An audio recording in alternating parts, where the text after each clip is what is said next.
Ever since we've started the reunion organization, I think we consider ourselves one big family, and we like to keep it that way, and not just be one or two in a huge organization like the entire Air Force or 8th Air Force and things like that. So I think we have done real well keeping the family as a whole the best way to go. Was it that way for you? I'll take it on him. Yeah. You want to do that? Not exactly from the top, but yeah. Butch, what you talked about the family. What was it like actually during your tour, being part of a crew of B-17 guys? Well, you were associated more closely with a particular squadron, and you pretty much were locked into that as a team for the entire time that you were there, you know.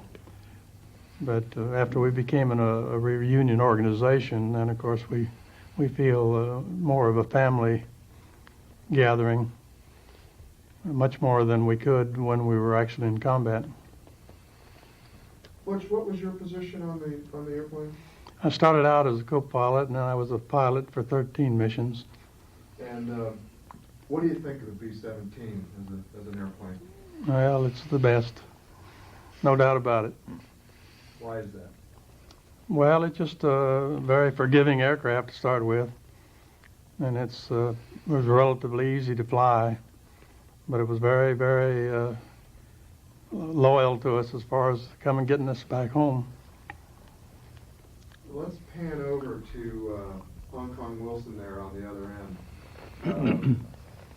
And you were a pilot. What did you think of the B-17? Well, I think it was a marvelous airplane, probably one of the best Army Air Force was ever able to get its hands on, mainly from the way it was built, and like Butch says, the safety factor of it was always on your side, and it was just marvelous machinery.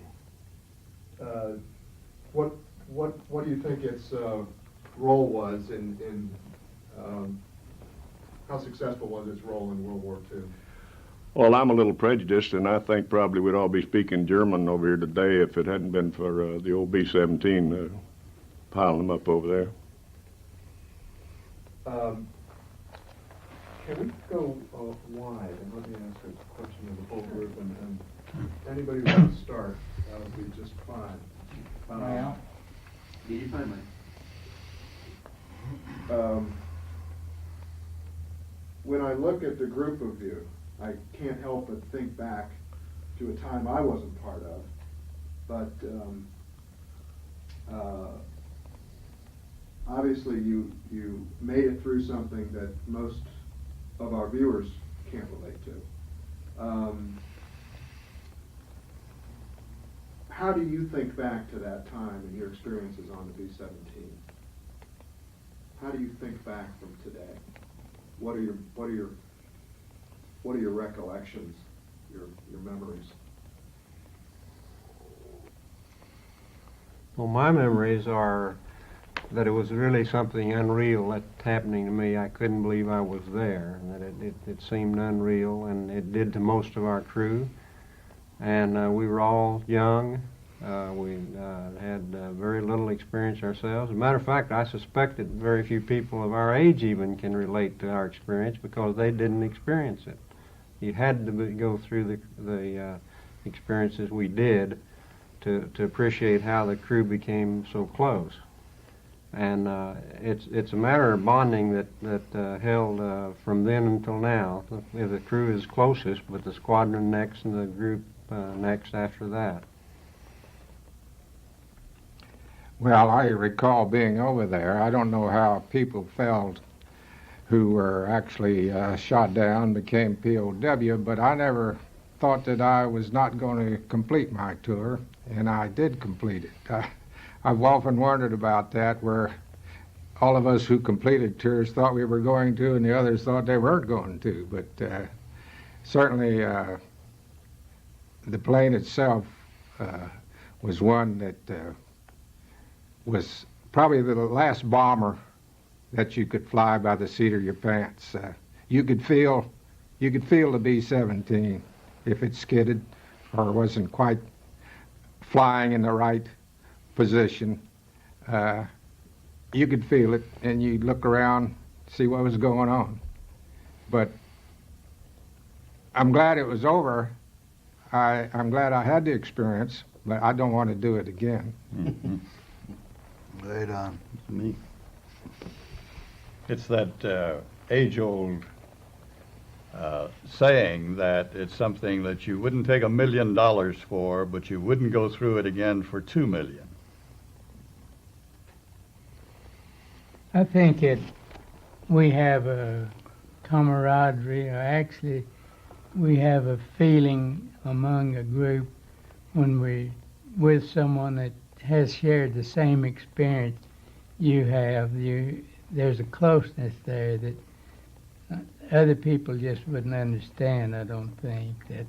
To me, that makes us a unit that's very closely knit. To add to that, Cowboy, I'd like to say that I think our organization has done away with the rank. It means nothing actually nowadays. In other words, if you're a buck sergeant, you talk to a former colonel or even a general, it's Tom and Dick and Harry. It's not by your rank. And I think our officers that we had while we were overseas have realized that now, and they treat us enlisted men, the same way they would anybody else. And it's a wonderful feeling. It really is. In addition to that, you really become emotionally close to each other at every reunion. I mean, I've seen guys crying when they embraced each other. They hadn't seen each other for years, and I'm sure the rest of them have too.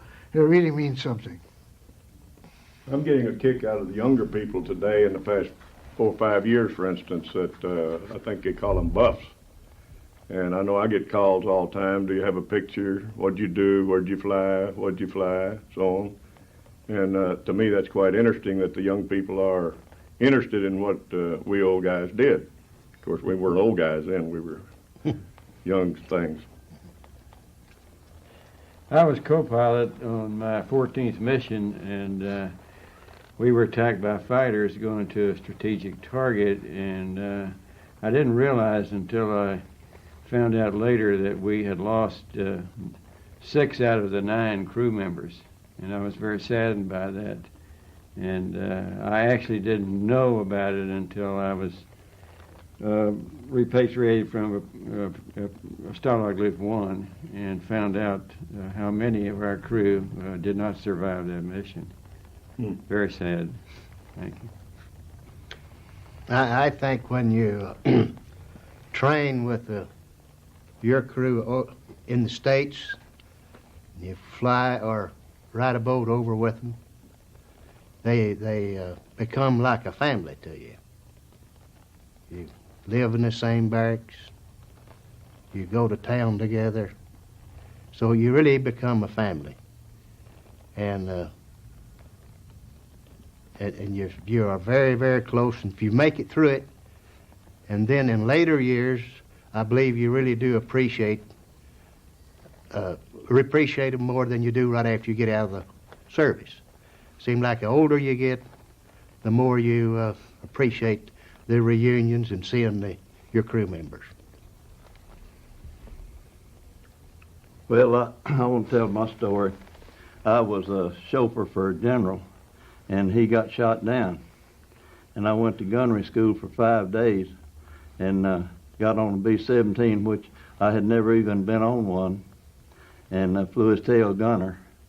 And there for a while I was kind of wishing I was back in that 39 Lincoln, but I made it. I flew 31 with different people, some of them good and some of them not so good, so I'm here and I'm lucky, I guess. And looking back on over 55 years ago, you can't help but remember that as a crew, your crew members were totally dependent upon you as a pilot or co-pilot for getting back in the event that you were shot up, or in the case of being shot down, of course, it was every man for himself. But largely, the tremendous responsibility placed on the shoulders of a young 20, 21-year-old to conduct that airplane in formation over enemy territory in the face of death and bring back 9 other lives carried a pretty severe burden. And I think many of us unknowingly aged terribly fast. We had no choice. And in that aging process, the realization that we came out, if we did survive it, as better people for having met the test. But it was a part of warfare that is awfully hard to convey to someone else. It's not something that you necessarily dwell on, but that realization is very, very pronounced and something you'll never forget. You guys obviously knew a lot of people who didn't make it. Amen. And do you think about this? Every day. Oh, yes. There were over 700 that didn't make it out of our group.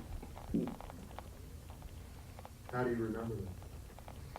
Well, if you had a personal contact with them, you certainly remember them like you would remember somebody in high school or church or anywhere else. And incidentally, I've said many times that never again in the history of man will you take a bunch of young fellows like we were and stick up 2,200 bombers and another 1,000 or so fighters over a little island and send them off to the continent. And people who haven't seen that have really missed something, because it's the most outstanding view that could ever come around. How do you deal with the loss of so many friends? Well, the loss is hard to deal with. I know in my particular case, I had people say, well, golly, you got back and you're a real hero. And I said, no, the heroes are the ones who didn't get back. Thank you. Actually, I don't think we, at the time, dwelt on the losses. We certainly cataloged those away in our memories, but we had other people coming in and duties toward other people, and we really didn't have time to dwell a lot on losing the ones that lived in the same bunk with you, even though maybe 2 or 3 times you'd lose a crew that you bunked with in the same hut, and you just welcome the next one and try to carry it as lightly as you could, even though it might be weighing very heavy on you. There's one thing about this type of warfare that escapes a lot of recognition, and that is that if you don't survive it and you pay the supreme sacrifice, that individual or those individuals are removed from the scene. In the infantry or the cavalry or mechanized ground troops, they see an awful lot of wounded, and they contend with a different aspect of wartime in that those people are around them and they have to deal with that on a close-up focus much more than we do in the Air Force. If you were lucky enough to get back, you usually got back in fairly nearly one piece. And we didn't have the constant reminder in the mess hall or in the officers' club or around on the base of people who were hobbling around who had only one arm left or were severely wounded. Those people were removed if they were injured from our aircraft and taken out of view and out of our environment very, very quickly. So you either had a group of survivors or you had those who were gone. And that was a very abrupt and cogent fact that we faced every day.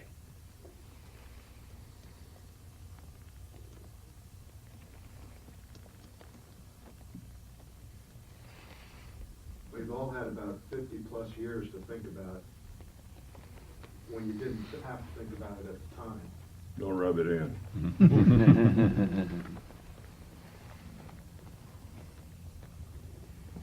Do you all,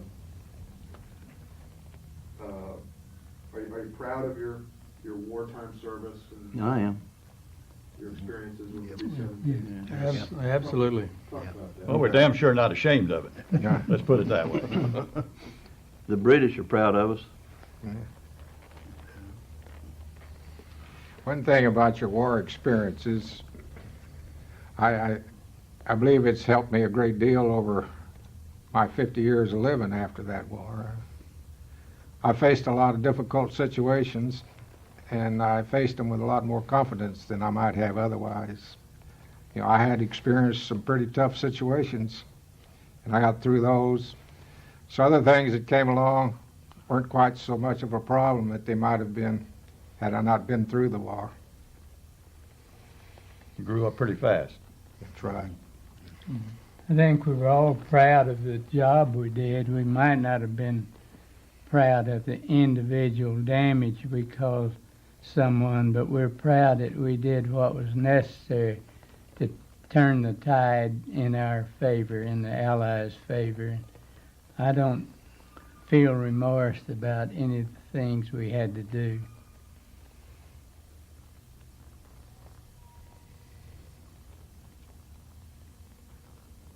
Let's wrap up with going back to the B-17.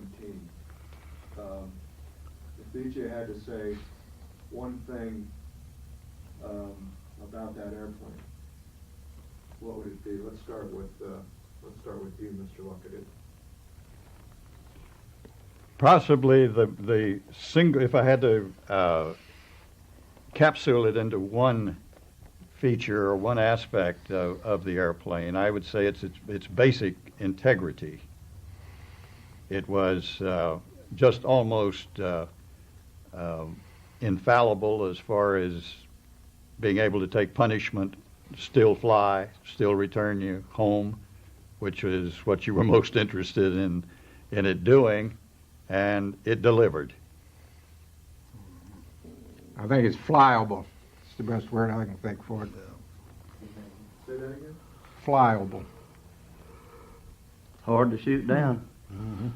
Takes a lot of punishment. I think it was just a friend like the rest of the members of the group. It's certainly a part of our group get-togethers, and it belongs as a member of our association. Also, it's a pretty aircraft flying in there. If you'll notice, it's real pretty. Don't you think so? Beautiful. Beautiful It's a sound queen. as well. Yeah. Yeah. It's a queen. I think we had a lot of confidence in it, which helped us a great deal. You know, I can't help but think of all the people back home, all the women and all of the folks who turned out these airplanes so fast and so precise and such fine aircraft. I was in the airline business most of my career, and I never saw a Boeing-built airplane that wasn't a magnificent aircraft, all the way from the DC-2s, DC-3s, right on up through the Boeing 777s. So they built great airplanes. You get a prize. Oh, you got that. Tell us about some of the lighter moments and the fun things that you all did over there to pass the time. Would you believe there's not a man in this group that didn't take a train out of a little station at Diss and go to London, and then from downtown London station go to a place called Piccadilly? And from there on, we can't put it in the book because we're all married, and you know how that goes. Thank you very much. Tell me some funny moments.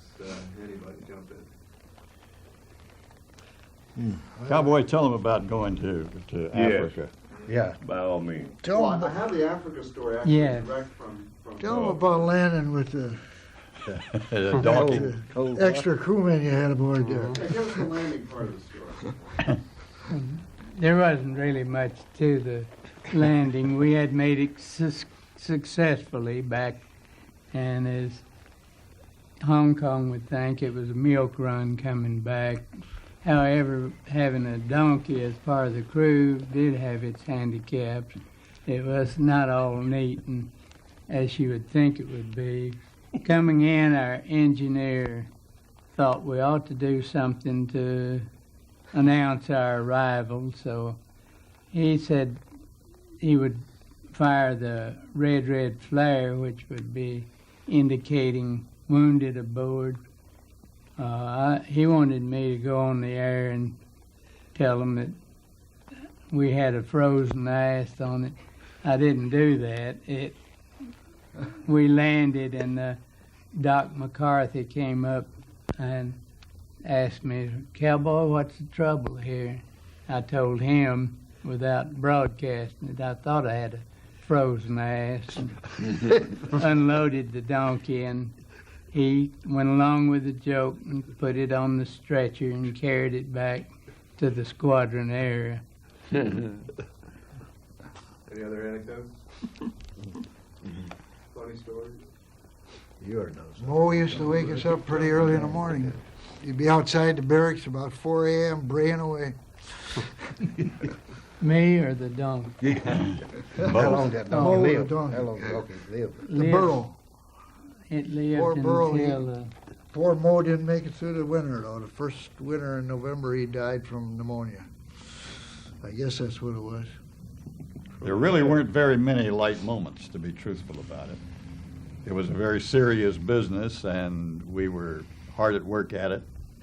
And you all can correct me if my memory of it is incorrect, but other than letting the traces down when you went on leave, or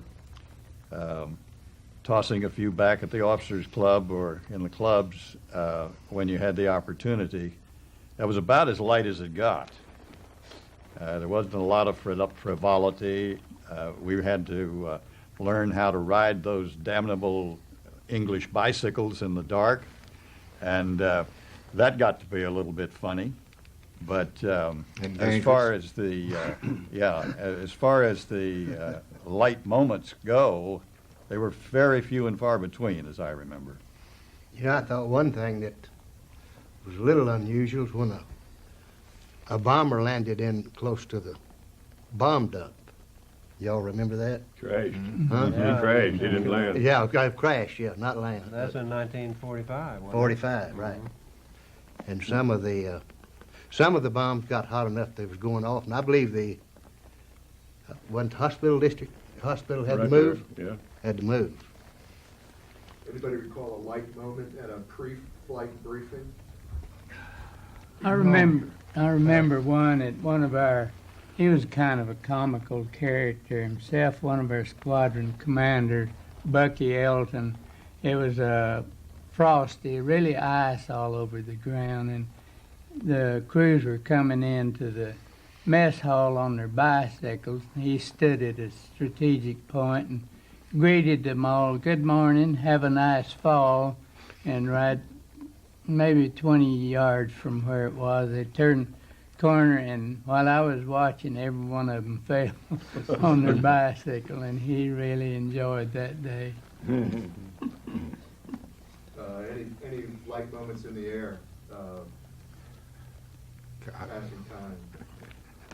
I remember one that was sort of in between being in the air and on the ground, when one of our pilots had been on a mission and he came back and landed, went through his debriefing, and immediately proceeded to pick up one of the Red Cross nurses and put her in his airplane.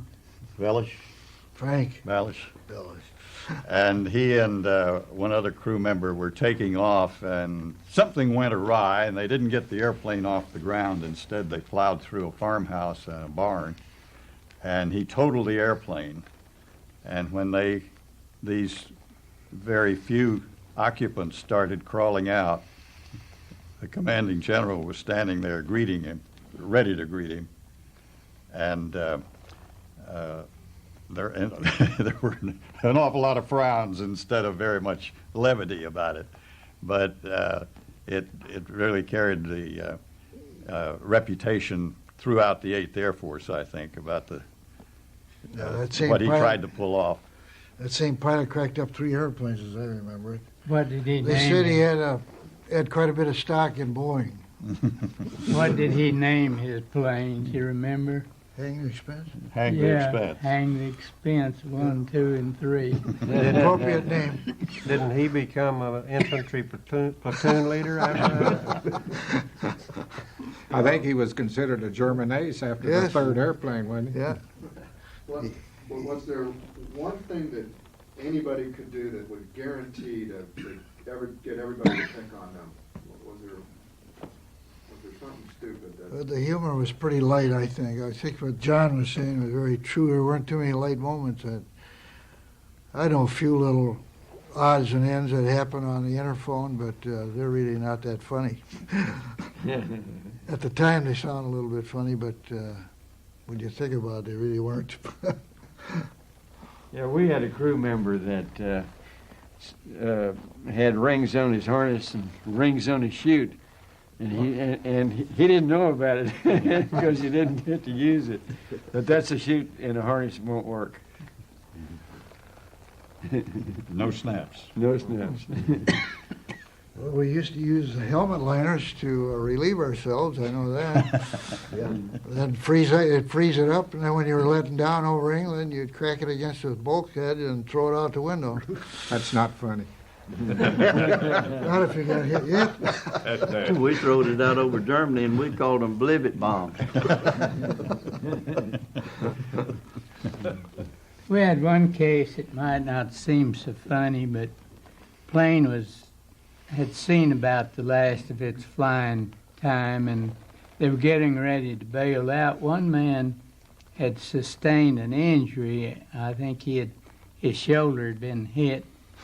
And in the hurry, they worried about him and grabbed him and threw him out.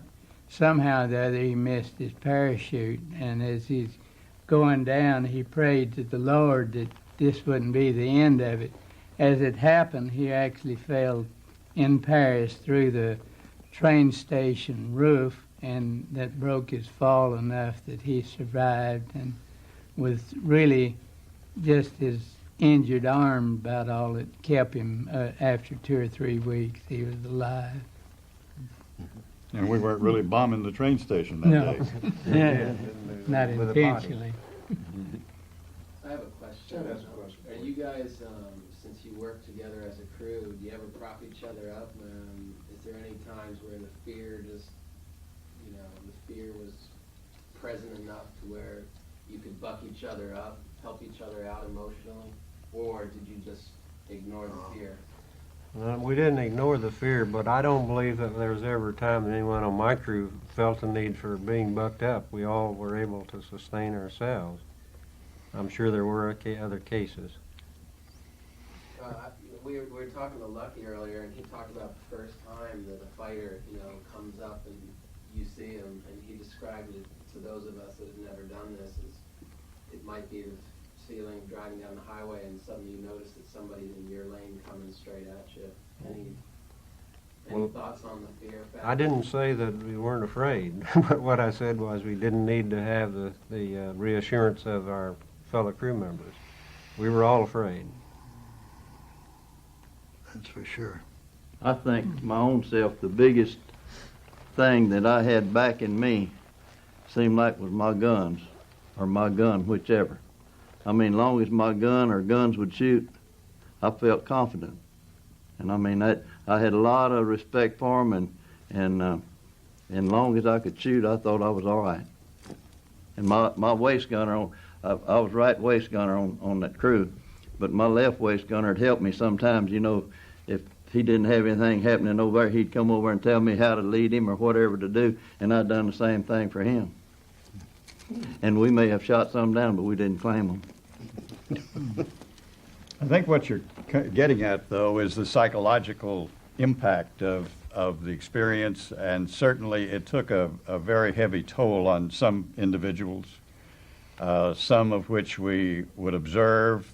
I think the higher authority, as it were, kept very close tabs on that sort of thing, and if they saw a crew member or had reason to believe that a crew member was getting a bit questionable as far as their equilibrium was concerned emotionally, they would pull them off the crew and send them to the flak house, which is what we called a rehabilitation facility that was somewhere off the base or elsewhere in England, and give them some R&R, or rest and recreation, to try and help them get back on track. But I don't think that there's any question that we all prayed awful hard. Amen. And if anybody who went through the experience doesn't admit that, I think that's it's tragic, because I don't think it's truthful. You know, at the same time, it's something to be pulled out of bed about 4 o'clock in the morning knowing you're going on a bombing mission. But in my particular experiences, I don't recall anyone who ever backed out of it. At that particular point, they come on, get their clothes on, get over and have breakfast, and on to briefing. And I don't recall a soul that ever said, "I'm not going." I think they generally tried to get someone in a mission right away after a bad problem or whatever, and not give them time to think about it there, and quite often that worked that way too. I have to mention that my flight engineer, we got shot down over the North Sea, and some of us were rescued. And after he got back to the station, every time he went out near an airplane, he would regurgitate, and he could not get into an airplane, and he became mentally unbalanced in that sense. But fortunately, Captain Sumner Reeder, who was at that time was our operations officer, took him aside and he told him to, on his own, to go out and work with the mechanics during the day on the aircraft if he could. If not, stay in the barracks. And he did this for a couple of weeks. And he finally got so he could be around the airplane and not become upset in the stomach. And he started flying again. Unfortunately, he got shot down and was a prisoner of war right shortly after that. But this Captain Reeder was a real gem, I thought, and he really worked with this fellow. Let's go. Let's ISO starting with the gentleman who just spoke, Mr. Allshouse. And if you could give us your name, your position on the B-17, and spell any part of your name that is questionable. And we'll go right down the line of you gentlemen standing, and then we'll do you gentlemen sitting, and then we'll go back through and do the same thing again so that you can get cutaways. Okay. So starting with you, sir. My name is Bruce Allshouse. I was a tail gunner. Grant Fuller, I was a co-pilot. Butch Goodwin, I was a pilot. William Hoffman, I was waist gunner. Gail Leonard, my crew called me Tex. I was a Toggle nose gun. Charlie Wilson, pilot. Dwight Childs, co-pilot. Owen Roan, pilot. John Luckadoo, pilot. Gene Bankston, Toggler. Okay. Now, to get cutaways, do you want it flew? And will the group just look at whoever's going to be? Yeah, everybody look at Gene. Gene, how many missions? Hong Kong, you have to stay where you are, though. Yeah. Even if you can't see him directly, just look in his direction. Yeah. Thank you, sir. And, okay, Gene, how many missions? I flew on 33 missions. 33 missions. Roughly, what were your tour dates? My first mission was on December the 28th, 1944, and my last mission was on April 11th, 1945. Did you fly Dresden? No. All right. Do you have enough cutaway on that? Or do you want a little more? You said that your position was Toggler. which is not a lead bombardier, is that correct? Well, it's actually a, Everybody, I need the group looking at this. video. everybody look at Gene. So yeah, as a toggler, you were not a lead bombardier, is that correct? well, I was not a bombardier at all. I was Oh, not I'm trained sorry. as a bombardier, but I substituted for a bombardier for that purpose. The practice was for a lead bombardier to focus on the target and release his bombs in such a way that the following planes could release their bombs when they saw the lead plane's bombs released, and we'd produce a pattern to hopefully destroy the target. So we did not need a fully qualified bombardier on each plane. The toggler could serve that purpose, and that's what I did. But you sat up in. Sat in the everybody watched Gene, Sat in the bombardier's seat and performed all the functions he would have performed if he, as a real bombardier would have done Okay. in my particular That's ship. good. Let's go to the left to John Luckadoo. And everybody look at down at John. And your mission count was 20-something, is that right? 25, a complete tour. 25. Gentlemen, excuse me, if you could also, not a lot, but just once in a while, just nod your heads like you're agreeing with what he's saying. Okay, so Whether you John, do or not. 20 Instead of looking missions, incredulous. Yeah. Tour dates roughly, do you recall them exactly? Tour dates were from June 15th, 1943 June 15, 43. to February the 13th, 1944. Okay, and you flew all of those as a pilot, and you had a nickname and what? No, excuse me, I didn't fly them all as a pilot. I flew some as a co-pilot. I flew 2 missions as a tail gunner, as a fire control officer for the lead ship in the formation, and the rest as pilot or command pilot. So you actually flew in 4 positions? yeah. 3 or 4 positions? Something like that, probably. Interesting, okay. Mm-hmm. Do you need more reaction while John is talking? Everybody just look at John there for a moment, and very good. Now let's go to Cowboy. Everybody look at Cowboy. Total number of missions was? My total number of missions was 28. I started on the 4th of July, 1943.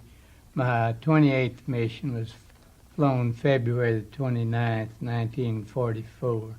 And you got the nickname Cowboy for what reason? Because that was my Okay. occupation before I went into the service, and it just stuck.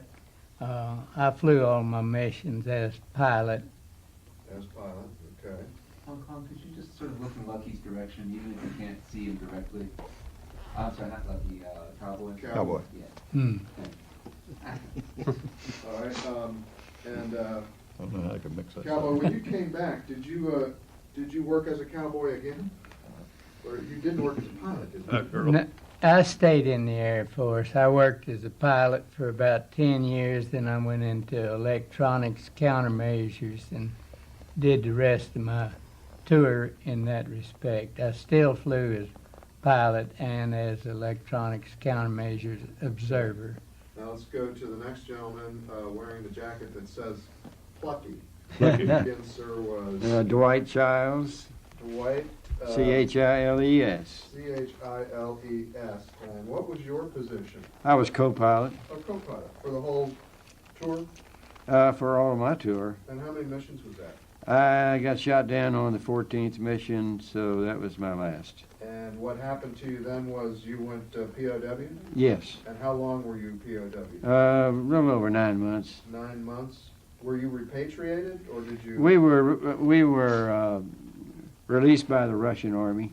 Oh, really? What was your tour date? When did you fly your first mission? Sometime in early July, I can't recall. Early July of 44 44. until September 11th, 44. September 11th was when you were POW'd? Right. A nickname, by the way. Jimmy DeMeritt named me that one time when we were both in Hong Kong together playing golf. And For what reason? Just because you were in Hong Kong? I can't tell that on camera, sir. Oh, okay. Yeah. You're not on camera, we'll get the other You're not on camera, seriously. Oh, I'm not? Well, what the hell are we doing? We're shooting everybody looking at you. Oh, We're doing cutaways. I see. You How know. many missions did you get credit for? Bob? 30. 30, and your tour dates, do you recall? Fall of 44 till the end of the war. You're not being real specific. Fall of 44. the end I of the flew for war. 50 years. A lot of it's hazy. Did you do Dresden? No, I never heard of Dresden. Never heard of it. Not. I didn't go to Dresden. No. We got enough there?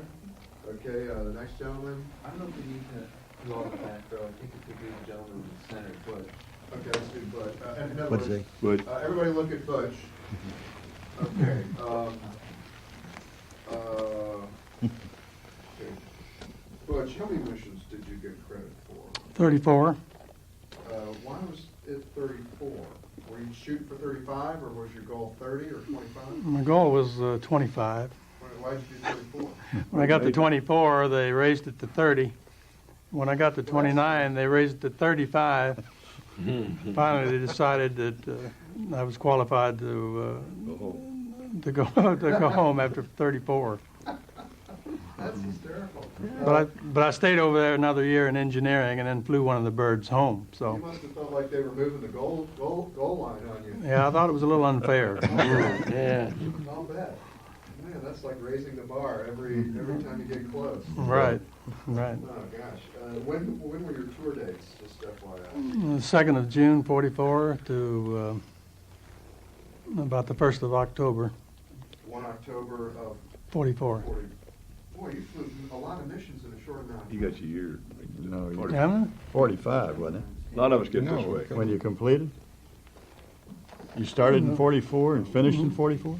Well, what year was August, D-Day? September, October. You was only there 5 months, but. Or D-Day was 45. All right, let's go Okay, over 45. to... No, it wasn't either 44. June of 44. Oh, no, yeah. D-Day What was group were you June of in? 44. Everybody look What over group at were you Bruce. Mr. Wilson, we can't see you, but you need to look over at... Now remember, I'm gonna be, Bruce is gonna do the talking. I'm gonna have an Listen to expression Bruce. relative to what Let's you see, say. Bruce, you were gunner, tail gunner, Yes, sir. and how many missions? 25. 25. So that means, were you one of the originals? No, I was one of the first replacement crews. What were your tour dates?